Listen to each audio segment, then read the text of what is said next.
Hi everyone, Matt Cowley from the Tauranga Chamber of Commerce here. And of course during May, Tauranga City Council is looking for public feedback on its very ambitious long-term plan. The Chamber of Commerce will be making a submission on behalf of our members, and I encourage you to get in touch with me and send me your feedback. I'll be outlining some of the key issues that we'll be focusing on in our submission.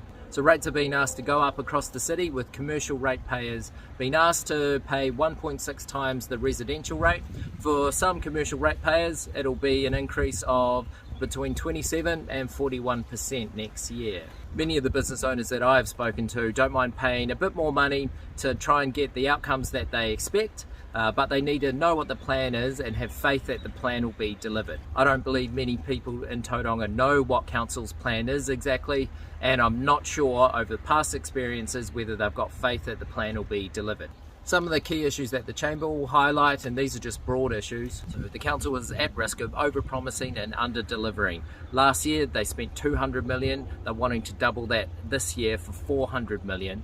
And there is a real risk that ratepayers will be overrated and outcomes will not be achieved. It'll take months to recruit the right staff, for them to review the projects, set up the systems, tender the projects, and then of course start completion. The second issue is that what the community expects versus what the council is able to achieve are two different things at times. Take Cameron Road and Totara Street roading improvements. These are two examples of what the community expects in terms of addressing the traffic congestion.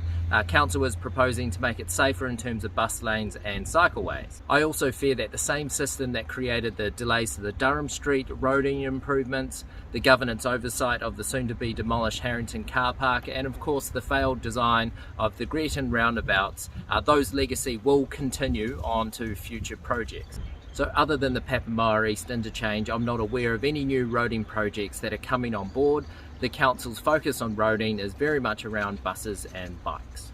For most businesses, staffing are their biggest costs. Many staff are asking for more money to keep up with the cost of living and housing in Tauranga, as housing affordability and rent increases just shot up over the last few years. Everyone chipping in to help address the housing supply issue is critical for the future success of our economy, and we need to look after our labour force. But Council is at real risk of over-promising and over-rating and under-delivering next year.